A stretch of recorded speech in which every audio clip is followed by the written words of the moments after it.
ಎಲ್ಲರಿಗೂ ನಮಸ್ಕಾರ. ಈ ಒಂದು ವಿಡಿಯೋದಲ್ಲಿ methods of studies in political science ಎನ್ನುವ ವಿಷಯ ಕುರಿತಂತೆ ನಿಮ್ಮೊಂದಿಗೆ ಕೆಲವು ಅಂಶಗಳನ್ನು ಹಂಚ್ಕೋತೀನಿ. Myself Nagesh Shetty, assistant professor, government first ಏಡ್ college, Honnavar.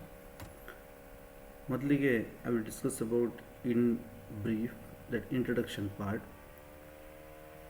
Most authors do not distinct the term approaches and methods to the study of political science as they are synonymous. ಯಾಕಂದರೆ ಭಾಳಷ್ಟು ಆಥರ್ಸ್ಗಳನ್ನ ನಾವು ನೋಡ್ತೀವಿ. ಬರಹಗಾರರನ್ನು ನೋಡಿದಂಥ ಸಂದರ್ಭದಲ್ಲಿ ವಿಧಾನ ಮತ್ತು ಮಾರ್ಗ ಇವೆರಡನ್ನು ಸೈಮಲ್ಟೇನಿಯಸ್ಲಿ ಒಂದೇ ರೀತಿಯಲ್ಲಿ ಅರ್ಥೈಸಿರುವಂಥದ್ದು ನಾವು ನೋಡ್ತಾ ಹೋಗ್ತೀವಿ ರಾಜ್ಯಶಾಸ್ತ್ರದಲ್ಲಿ. ಯಾಕಂದರೆ ಅದನ್ನು ಪ್ರತ್ಯೇಕಿಸಿ ಅಧ್ಯಯನ ನಡೆಸುವಂಥ ಒಂದು ಪದ್ಧತಿಯನ್ನು ಅಳವಡಿಸಿಕೊಂಡಿಲ್ಲ. ಈ ಮೆಥಡ್ಸಿಗೆ ಸಂಬಂಧಪಟ್ಟಂತೆ ಅಥವಾ ಅಪ್ರೋಚಿಗೆ ಸಂಬಂಧಪಟ್ಟಂತೆ ಡಾಕ್ಟರ್ ಜೆ.ಸಿ. ಜೊಹಾರಿ ತಮ್ಮದೇ ಆದಂಥ ಒಂದು ಅಭಿಪ್ರಾಯವನ್ನು ವ್ಯಕ್ತಪಡಿಸಿರುವಂಥದ್ದು ನೋಡ್ತೀವಿ. ಅವ್ರು ಏನು ಹೇಳ್ತಾರೆ ಅಂತ ಹೇಳಿದರೆ, an approach is a way of looking at and then explaining a given phenomena which includes everything related to the collection and selection of evidence necessary for investigation and analysis of hypothesis ಅಂತ ಹೇಳಿದರೆ, ವಿಧಾನವು ನಿರ್ದಿಷ್ಟ ವಿದ್ಯಮಾನವನ್ನು ನೋಡುವ ಮತ್ತು ವಿವರಿಸುವ ಒಂದು ಮಾರ್ಗವಾಗಿದೆ. ಇದು ಪ್ರಾಕಲ್ಪನೆಯ ರಚನೆ, ತನಿಖೆ, ವಿಶ್ಲೇಷಣೆಗೆ ಅಗತ್ಯವಾದ ಸಾಕ್ಷ್ಯ ಸಂಗ್ರಹ ಮತ್ತು ಆಯ್ಕೆಗೆ ಸಂಬಂಧಿಸಿದ ಎಲ್ಲವನ್ನು ಒಳಗೊಂಡಿದೆ ಎನ್ನುವಂಥದ್ದನ್ನು ಜೆ.ಸಿ. ಜೊಹಾರಿ ಹೇಳ್ತಾ ಹೋಗಿರುವಂಥದ್ದು ನೋಡ್ತೀವಿ. ಅದೇ ರೀತಿ ಸಲ್ವಡೋರಿ ಎನ್ನುವಂಥ ವ್ಯಕ್ತಿ he has also define the what is called methods or approaches of the study. ಇವರೇನಂತಾರೆ ಅಂತ ಹೇಳಿದ್ರೆ, methods refers to the technical devices use for gathering data and points of view of the specialist. ಅಂದರೆ ವಿಧಾನ ಅನ್ನುವಂಥದ್ದು ದತ್ತಾಂಶ ಮತ್ತು ತಜ್ಞರ ದೃಷ್ಟಿಕೋನಗಳನ್ನು ಸಂಗ್ರಹಿಸಲು ಬಳಸುವ ತಾಂತ್ರಿಕ ಸಾಧನವಾಗಿದೆ ಅನ್ನುವಂಥದ್ದನ್ನು ಈ ವ್ಯಕ್ತಿ ಹೇಳಿರುವಂಥದ್ದು ನೋಡ್ತಾ ಹೋಗ್ತೀವಿ.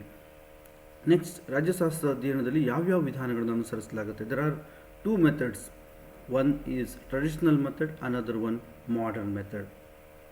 ಮೊದಲನೇದಾಗಿ ಟ್ರೆಡಿಷನಲ್ ಮೆಥಡನ್ನು ತಗೊಂಡಾಗ, the traditional method to political science were widely prevalent till the outbreak of Second World War. ಎರಡನೆಯ ಮಹಾಯುದ್ಧ ಪ್ರಾರಂಭವಾಗುವವರೆಗೆ ನಾವು ಏನು ಮಾಡಿದ್ವಿ ಅಂತ ಹೇಳಿದರೆ, ಈ ಟ್ರೆಡಿಷನಲ್ ಮೆಥಡನ್ನು, ಸಾಂಪ್ರದಾಯಿಕ ವಿಧಾನವನ್ನು ರಾಜ್ಯಶಾಸ್ತ್ರದ ಅಧ್ಯಯನದಲ್ಲಿ ಭಾಳಷ್ಟು ಬರಹಗಾರರು ಅಳವಡಿಸಿಕೊಂಡಿರುವಂಥದ್ದು ನಾವು ನೋಡ್ತೀವಿ. These methods were mainly related to the traditional view of politics which emphasise the study of the state and government. ಈ ವಿಧಾನದ ಮೂಲಕ ಅಧ್ಯಯನ ನಡೆಸಿದಂಥ ವ್ಯಕ್ತಿಗಳು ಅತಿ ಹೆಚ್ಚಾಗಿ ರಾಜ್ಯ ಮತ್ತು ಸರ್ಕಾರದ ಅಧ್ಯಯನಕ್ಕೆ ತಮ್ಮನ್ನು ಸೀಮಿತಗೊಳಿಸಿದರು. ರಾಜ್ಯ ಮತ್ತು ಸರ್ಕಾರಕ್ಕೆ ಸಂಬಂಧಿಸಿದಂಥ ರಾಜಕಾರಣವನ್ನು ವಿವರಿಸುವಂಥ ಒಂದು ಪ್ರಯತ್ನವನ್ನು ಈ ಅಧ್ಯಯನ ಅನುಸರಿಸಿದಂಥ ಈ ವಿಧಾನವನ್ನು ಅನುಸರಿಸಿದಂತಹ ವ್ಯಕ್ತಿಗಳು ತಮ್ಮ ಅಧ್ಯಯನದಲ್ಲಿ ಮಾಡ್ತಾ ಬಂದಿರುವಂಥದ್ದು ನಾವು ನೋಡ್ತಾ ಹೋಗ್ತೀವಿ. ನೆಕ್ಸ್ಟ್, ಈ ಟ್ರೆಡಿಷನಲ್ ಮೆಥಡಲ್ಲಿ ಇರುವಂಥ ವಿವಿಧ ವಿಧಾನಗಳು ಯಾವ್ಯಾವುದು? That's I will discuss one by one. ಮೊದಲನೇ ನಾವು ನೋಡುವಂಥದ್ದು ಲೀಗಲ್ ಜುಡಿಷಿಯಲ್ ಮೆಥಡ್ ಅಂತ ಕರಿತಾ ಹೋಗ್ತೀವಿ, ಅಥವಾ ಕಾನೂನು ಅಥವಾ ನ್ಯಾಯಾಂಗದ ವಿಧಾನ. It regards state as the creator and enforcer of the law, deals with legal institutions and processes. It is advocated by Cicero, John Burdin or Thomas etc. ಇದು ಏನಂತ ಅರ್ಥ ಕೊಡುತ್ತೆ ಅಂತ ಹೇಳಿದರೆ, ಇದು ಕಾನೂನು ಸಂಸ್ಥೆಗಳು ಮತ್ತು ಪ್ರಕ್ರಿಯೆಗಳೊಂದಿಗೆ ವ್ಯವಹರಿಸುವಾಗ ಕಾನೂನಿನ ರಚನೆ ಮತ್ತು ಜಾರಿಗೊಳಿಸುವ ಅಧಿಕಾರ ರಾಜ್ಯಕ್ಕೆ ನೀಡಲಾಗಿದೆ ಅನ್ನುವಂಥದ್ದನ್ನು ಇದು ಹೇಳ್ತಾ ಹೋಗುತ್ತೆ. ಅದೇ ರೀತಿ ಈ ಒಂದು ವಿಧಾನವನ್ನು ಬೆಳೆಸಿದಂಥ ವ್ಯಕ್ತಿಗಳನ್ನು ತಗೊಂಡಾಗ ನಾವು ನೋಡುವಂಥದ್ದು ಸಿಸಿರೋ, ಜಾನ್ ಬರ್ಡಿನ್ ಮತ್ತು ಥಾಮಸ್ ಇನ್ನಿತರರನ್ನು ನಾವು ನೋಡ್ತಾ ಹೋಗ್ತೀವಿ. ಎರಡನೇ ವಿಧಾನ ಅಂತ ಹೇಳಿದರೆ ಫಿಲಾಸಫಿಕಲ್ ಮೆಥಡ್, ತತ್ವಶಾಸ್ತ್ರೀಯ ವಿಧಾನ ಅಂತ ಕರಿತಾ ಹೋಗ್ತೀವಿ. It's a study of political science could be traced in writing of ancient philosophers like Plato and Aristotle. ಈ ವಿಧಾನವನ್ನು ಬೆಳೆಸಿದಂಥ ವ್ಯಕ್ತಿಗಳು ಯಾರ್ಯಾರು ಅಂತ ತಗೊಂಡಾಗ ನಾವು ಮೂಲತಃ ನೋಡುವಂಥದ್ದು ಯಾರನ್ನ ಅಂತ ಹೇಳಿದ್ರೆ ಏನ್ಷಿಯಂಟ್ ಫಿಲಾಸಫರ್ಸ್, ಪ್ರಾಚೀನ ಕಾಲದ ತತ್ವಜ್ಞಾನಿಗಳು. ಅದರಲ್ಲಿಯೂ ಪ್ಲೇಟೋ ಮತ್ತು ಅರಿಸ್ಟಾಟಲ್ನ ಬರಹಗಳನ್ನು ಅತಿ ಹೆಚ್ಚು ನಾವು ಇದರ ಆಧಾರದ ಮೇಲೆ ನೋಡ್ತಾ ಹೋಗ್ತೀವಿ. ಅಂದರೆ ಅವರ ಬರಹಗಳು ಫಿಲಾಸಫಿಕಲ್ ವಿಧಾನದಲ್ಲಿಯೇ ಮಾಡಿರುವಂಥದ್ದು ನಾವು ನೋಡ್ತಾ ಹೋಗ್ತೀವಿ. ದೆನ್ ಮೂರನೇದು ಯಾವುದಿದೆ ಅಂದರೆ ತುಲನಾತ್ಮಕ, ಕಂಪೇರಿಟಿವ್ ಸ್ಟಡಿ ಅಂತ ಕರಿತಾ ಹೋಗ್ತೀವಿ. The political researcher using this method makes a study of comparison and contrast. ಅಂದರೆ ಈ ವಿಧಾನವನ್ನು ಬಳಸಿದಂಥ ರಾಜಕೀಯ ಸಂಶೋಧಕ ರಾಜ್ಯದ ಹೋಲಿಕೆ ಮತ್ತು ವ್ಯತಿರಿಕ್ತತೆಯ ಅಧ್ಯಯನವನ್ನು ಮಾಡುವಂಥ ಒಂದು ಪ್ರಯತ್ನವನ್ನು ಮಾಡ್ತಾ ಹೋಗಿರುವಂಥದ್ದು ನೋಡ್ತಾ ಹೋಗ್ತೀವಿ. The investigator following the comparative method studies historical facts, political conditions and events on the basis of which he tries to mark reassembles and differences. ಅಂತ ಹೇಳಿದರೆ, ತುಲನಾತ್ಮಕ ವಿಧಾನವನ್ನು ಅನುಸರಿಸುವ ಸಂಶೋಧಕ ಐತಿಹಾಸಿಕ ಸಂಗತಿಗಳನ್ನು, ರಾಜಕೀಯ ಪರಿಸ್ಥಿತಿಗಳನ್ನು ಮತ್ತು ಘಟನೆಗಳನ್ನು ಅಧ್ಯಯನ ಮಾಡ್ತಾ ಹೋಗ್ತಾನೆ. ಅದರ ಆಧಾರದ ಮೇಲೆ ಅವನು ಹೋಲಿಕೆ ಮತ್ತು ವ್ಯತ್ಯಾಸವನ್ನು ಗುರುತಿಸಲಿಕ್ಕೆ ಪ್ರಯತ್ನಿಸಿರುವಂಥದ್ದು ನಾವು ನೋಡ್ತಾ ಹೋಗ್ತೀವಿ. ನೆಕ್ಸ್ಟ್ ಬರುವಂಥದ್ದು ಹಿಸ್ಟಾರಿಕಲ್ ಮೆಥಡ್, ಐತಿಹಾಸಿಕ ವಿಧಾನ ಅಂತ ಕರಿತಾ ಹೋಗ್ತೀವಿ. It is believed that political phenomena could be understood better with the help of historical factors like age, place, situation etcetera. ಅಂದರೆ ಈ ವಿಧಾನವನ್ನು ಅನುಸರಿಸಿದಂಥ ವ್ಯಕ್ತಿಗಳು ಏನು ಹೇಳ್ತಾರೆ ಅಂತ ಹೇಳಿದ್ರೆ, ರಾಜಕೀಯ ಘಟನೆಗಳನ್ನು ನಾವು ಅರ್ಥ ಮಾಡ್ಕೊಳ್ಳಿಕ್ಕೆ ಸಾಧ್ಯವಾಗುವುದು ಹೇಗೆ ಅಂತ ಹೇಳಿದರೆ ಐತಿಹಾಸಿಕ ಆಧಾರದ ಮೇಲೆ ಅನ್ನುವಂಥ ಒಂದು ದೃಷ್ಟಿಕೋನ ಇಟ್ಕೊಂಡು ಹೇಳಿರುವಂಥದ್ದು ನೋಡ್ತೀವಿ. ಐತಿಹಾಸಿಕ ಅಂಶಗಳ ಸಹಾಯದಿಂದ ರಾಜಕೀಯ ಘಟನೆಗಳನ್ನು ನಾವು ಅರ್ಥೈಸಿಕೊಳ್ಳಬಹುದು ಅಥವಾ ರಾಜಕೀಯ ವಿದ್ಯಮಾನಗಳನ್ನು ಅರ್ಥೈಸಿಕೊಳ್ಳಬಹುದು ಅನ್ನುವಂಥದ್ದು ಈ ವಿಧಾನವನ್ನು ಅನುಸರಿಸಿದಂಥ ವ್ಯಕ್ತಿಗಳು ಹೇಳ್ತಾ ಹೋಗ್ತಾರೆ. ಅದರಲ್ಲಿಯೂ ಅವಧಿ, ಸ್ಥಳ, ಸಂದರ್ಭಗಳು ರಾಜಕೀಯ ಘಟನೆಗಳನ್ನು ನಿರ್ಧರಿಸ್ತಾ ಹೋಗುತ್ತೆ. ಸೊ ಅದರ ಆಧಾರದ ಮೇಲೆ ಅಧ್ಯಯನವನ್ನು ಮಾಡಬೇಕು ಅನ್ನುವಂಥದ್ದು ಐತಿಹಾಸಿಕ ವಿಧಾನವನ್ನು ಅನುಸರಿಸಿದಂಥ ವ್ಯಕ್ತಿಗಳು ಹೇಳ್ತಾ ಹೋಗಿರುವಂಥದ್ದು ನೋಡ್ತಾ ಹೋಗ್ತೀವಿ.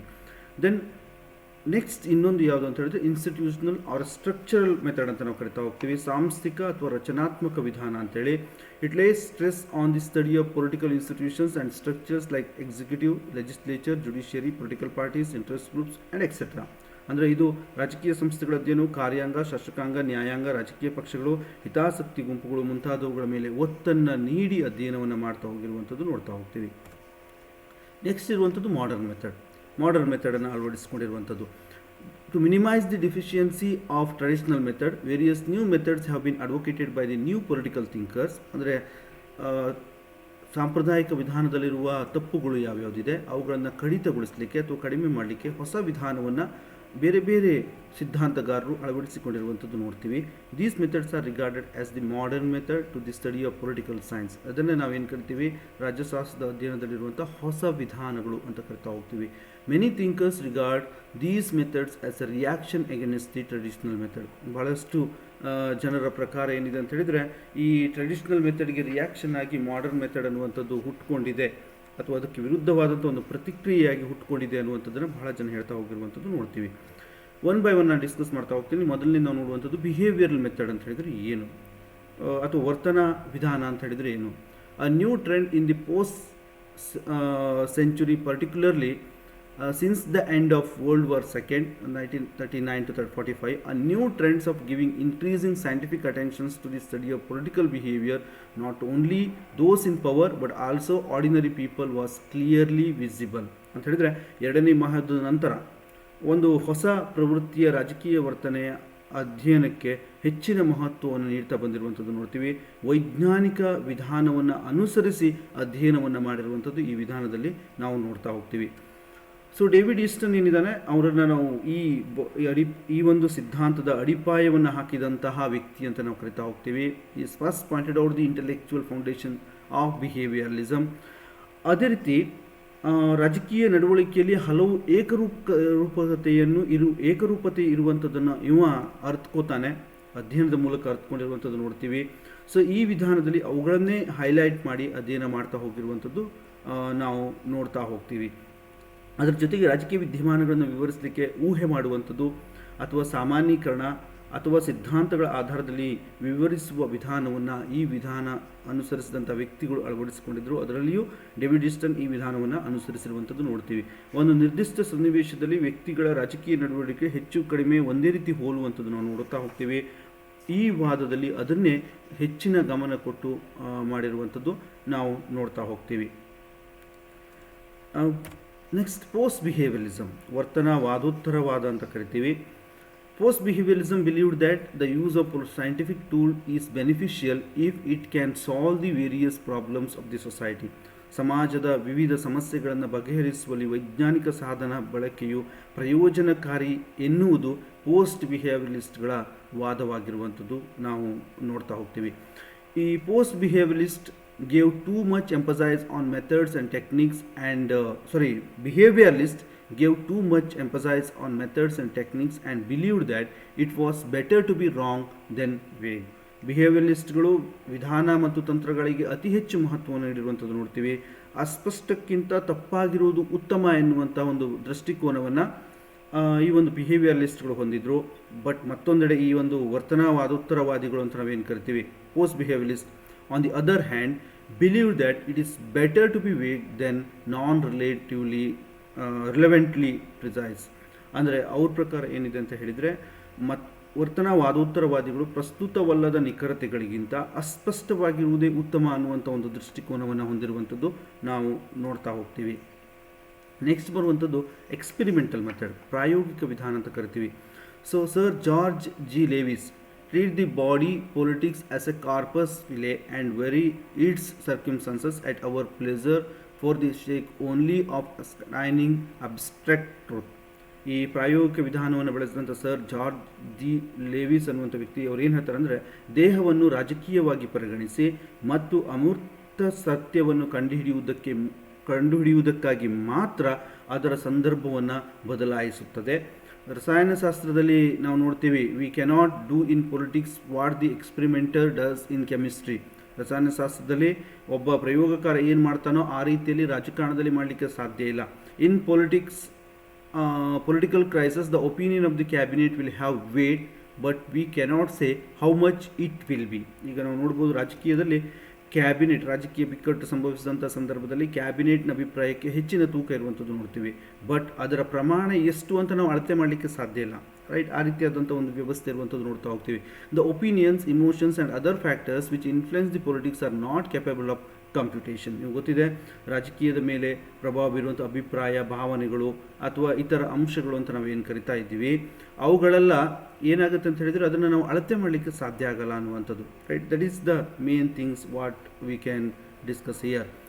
Next, the method of observation, ವೀಕ್ಷಣೆಯ ವಿಧಾನ ಅಂತ ಕರಿತೀವಿ. Lord Bryce let great emphasise upon methods of observation, that is the study of governments and political institutions by observing at close range their actual working, a method which he himself followed. ಅಂದರೆ ಇವ್ರ ಪ್ರಕಾರ ಅವಲೋಕನ ವಿಧಾನಕ್ಕೆ ಅವರು ಹೆಚ್ಚು ಮಹತ್ವ ಕೊಡುವುದರ ಜೊತೆಗೆ ಸರ್ಕಾರ ಮತ್ತು ರಾಜಕೀಯ ಸಂಸ್ಥೆಗಳ ಅಧ್ಯಯನವು ಅವುಗಳ ನೈಜ ಕಾರ್ಯವನ್ನು ಹತ್ತಿರದಿಂದ ಗಮನಿಸುವ ಮೂಲಕ ಅಧ್ಯಯನ ಮಾಡುವಂಥ ಒಂದು ವಿಧಾನ ಅಂತ ಹೇಳ್ತಾ ಹೋಗ್ತಾರೆ. ಅಂದರೆ ಅದನ್ನು ಹತ್ತಿರದಿಂದ ನೋಡಬೇಕು ಅನ್ನುವಂಥದ್ದು ಅವರ ಒಂದು ದೃಷ್ಟಿಕೋನ.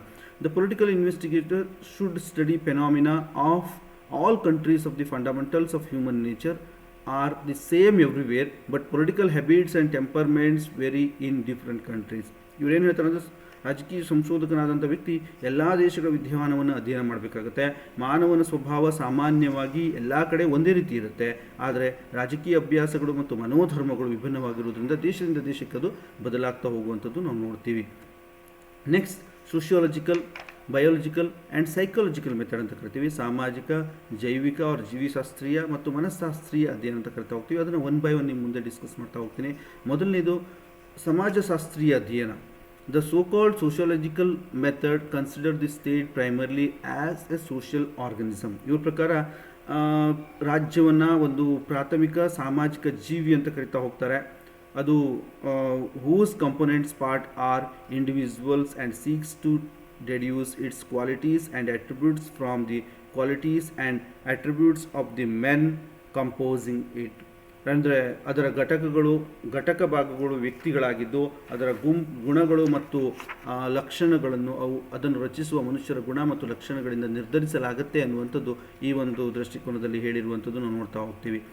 ದೆನ್ ಬಯಾಲಜಿಕಲ್ ಮೆಥಡ್ ಅಂತ ಕರಿತೀವಿ, ಜೈವಿಕ ಅವ್ರ ಜೀವಿಶಾಸ್ತ್ರೀಯ ವಿಧಾನ. Biological view which attributes to the state the qualities of a living organism and which attempts to define and classify its separate parts.